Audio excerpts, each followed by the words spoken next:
आज की क्लास में हम भैसज्य कल्पना के आधारभूत सिद्धांत का आगे का पॉइंट देखेंगे।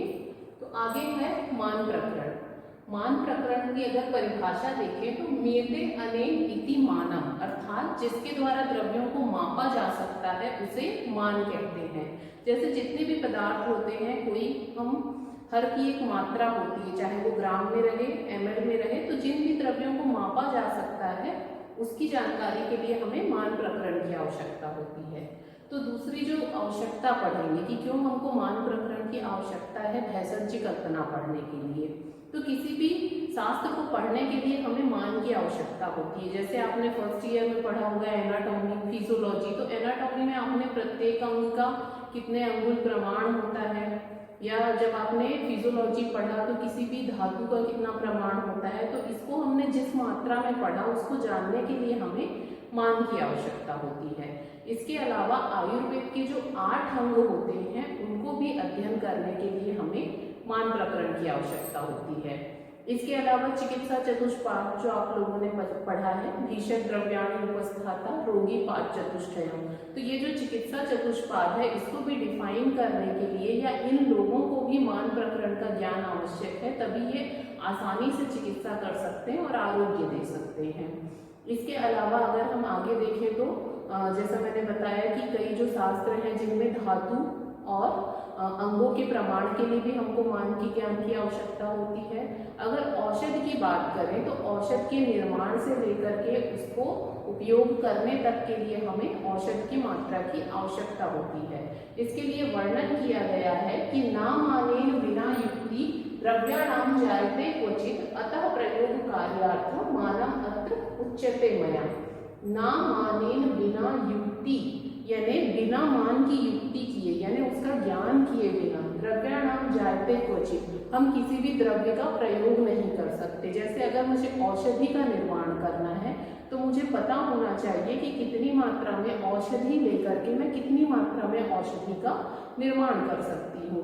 इसके अलावा अतः प्रयोग कार्यार्थ, अगर किसी रोगी को भी मैं वो पेशेंट को औषधि दे रही हूँ तो हर पेशेंट के लिए मात्रा अलग अलग बताई गई है, तो इसलिए भी मान प्रकरण का हमको ज्ञान आवश्यक होता है। तो ये कुछ बिंदु हैं जिसपे मान की उपयोगिता को बताया गया है।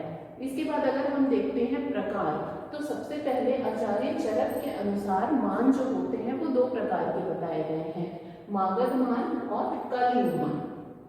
तो ये जो मान के प्रकार बताए गए हैं, मागध मान और कालिंग मान, ये इनकी उपलब्ध देश के आधार पर बताए गए हैं। मागध अगर हम देखते हैं तो मागध से हमारा तात्पर्य है बिहार का जो एरिया है उसका पुराना नाम मागध था, जहाँ की मौर्य साम्राज्य पाया जाता था।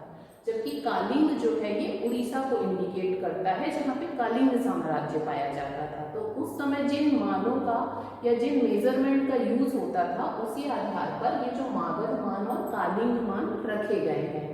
क्योंकि मागध जो था यानी जो बिहार का स्टेट था या मौर्य साम्राज्य बहुत बड़ा होता था और वहाँ की जनसंख्या भी ज्यादा थी, तो ज्यादा लोग इस मागध मान को यूज करते थे, इसीलिए मागध मान जो होता है वो कलिंग मान की अपेक्षा श्रेष्ठ होता है।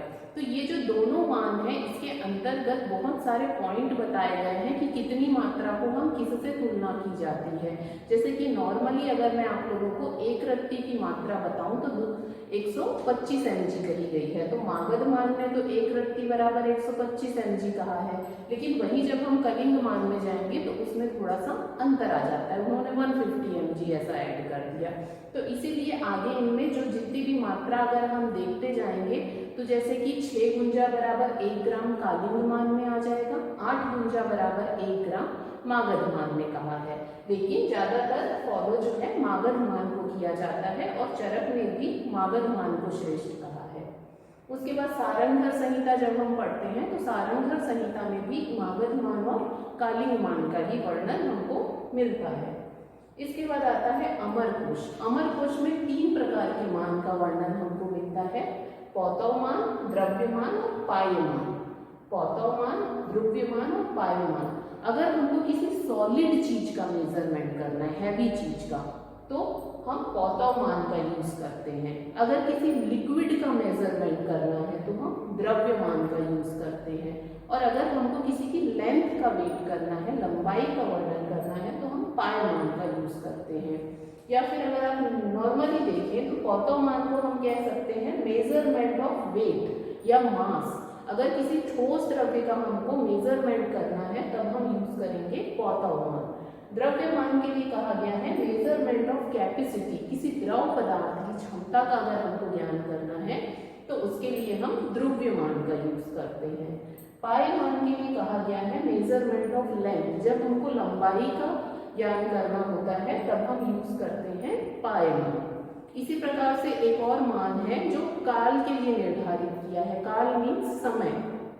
जैसे आप सब जानते हैं कि एक महीने में, एक हिंदी महीने में 2 पक्ष होते हैं, तो 2 पक्ष का 1 माह बोल दिया, 12 माह का 1 वर्ष हो गया, 5 वर्ष का 1 युग हो गया, या 2 ऋतु 6 ऋतुओं का 1 वर्ष हो गया। तो ये भी मान प्रकरण के अंदर आता है जिसे काल के लिए निर्धारित किया है। लेकिन हम जो आयुर्वेद में या भेषज कल्पना में पढ़ते हैं तो वो इन 3 मान के अंतर्गत ही आता है। या तो हम लिक्विड का यूज करते हैं, या तो हम सॉलिड का यूज करते हैं, या हम किसी ड्रग की लेंथ का यूज करते हैं।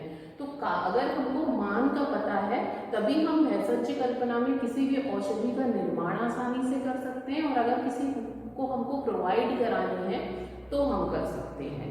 इसके अलावा एक और पॉइंट था हमारे आधारभूत सिद्धांत में औषध का नामकरण। आपने देखा होगा आयुर्वेद की जो औषधियां होते हैं उनके नाम अलग होते हैं एलोपैथी की अपेक्षा। तो ये जो नामकरण है इनको भी रखने के कुछ कारण हैं। जैसे पहला है योग के प्रथम औषध के आधार पर।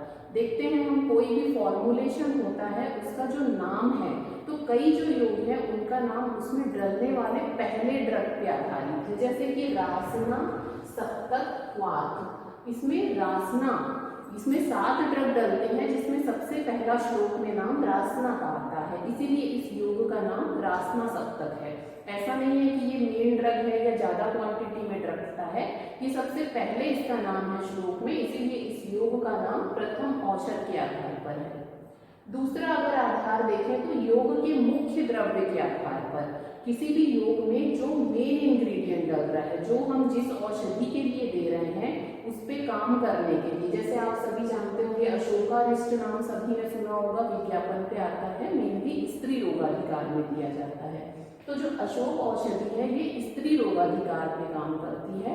तो ये जो योग है इसका मेन ड्रग क्या है? अशोक। तो इस योग का नाम इसमें डलने वाले मुख्य द्रव्य के आधार पर रखा गया है।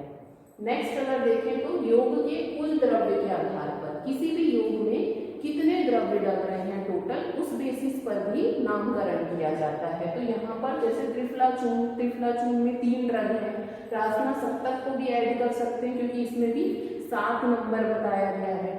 इसके अलावा योग की भांति रचना के आधार पर, अगर हम कोई योग बना रहे हैं और दिखने में वो किसी से सिमिलैरिटी रखता है, उस आधार पर भी कई योगों का नामकरण किया जाता है। जैसे परपटी कल्पना, परपटी वर्ड जो है आप लोग को परपट या पापड़ की इंडिकेट करता है। तो जो परपटी कल्पनाएं होती हैं ये दिखने में छोटे पापड़ की तरह होती हैं, इसीलिए इसका नाम परपटी कल्पना रखा गया है। तो योग में सिमिलैरिटी के कारण भी ड्रग का नाम रखा जाता है। इसके अलावा औषध संग्रह के समय के अनुसार, जैसे कि हमने पढ़ा ड्रग कलेक्शन का अलग अलग टाइम है, लेकिन कुछ जो योग होते हैं उनकी मेडिसिन को एक स्पेसिफिक समय पे लेने के लिए कहा गया है। जैसे कि पुष्यानुग चूर्ण, पुष्यानुग चूर्ण में पुष्य शब्द आता है जो पुष्य नक्षत्र को दर्शाता है। तो ये जो योग है इसमें जितनी भी औषधि का उपयोग किया जाता है उसका संग्रह पुष्य नक्षत्र में करते हैं, इसीलिए इस योग का नाम पुष्यानुग चूर्ण है। इसीलिए कह सकते हैं कि औषध संग्रह के आधार पर इसका नामकरण किया गया है। नेक्स्ट जो आधार है वो निर्माता या सेवनकर्ता के आधार पर, अगर हम किसी पेशेंट को पहली बार वो औषधि दे रहे हैं या कोई उसका निर्माण कर रहा है, उस आधार पर भी हम औषधियों का नाम रखते हैं। जैसे कि च्यवनप्राश अवलेह, च्यवनप्राश अवलेह आपने सभी ने नाम सुना है च्यवनप्राश का, तो पहले इसका सेवन अश्वनी कुमार ने ऋषि च्यवन को कराया था, इसीलिए इस योग का नाम च्यवनप्राश अवलेह है। नेक्स्ट है निर्माण विधि के आधार पर, कई जो औषधियों का नाम है उसकी निर्माण विधि के आधार पर करते हैं, जैसे कि सत, धौत, घृत। सत मीन्स होता है 100, धौत मीन्स होता है धोना, और घृत। अगर ये जो कल्पना है इसका निर्माण 100 बार घी को धो करके किया जाता है। घी में एक बार पानी डालते हैं, उसको मसलते हैं, फिर पानी फेंकते हैं, यही प्रोसेस 100 बार दोहराते हैं। तो ये इसकी जो निर्माण विधि है इसी बेसिस पे इसका नाम रखा गया है। इसके अलावा कई जो औषधि हैं उनका नामकरण उनके प्रभाव के आधार पर किया जाता है, जैसे आरोग्यवर्धनी वटी जो आरोग्य को बढ़ाती है, और कई जो ड्रग है उनका नाम अतिशोक्ति पे रखा जाता है, जैसे त्रिभुवन कीर्ति रस जो तीनों लोगों में कीर्ति प्रदान करे, आनंद भैरव रस जो आनंद प्रदान करे। तो इस आधार पर औषधियों का नामकरण किया जाता है। तो ये हमारे 2 पॉइंट आज कंप्लीट हुए, मान प्रकरण और औषध नामकरण। Thank you.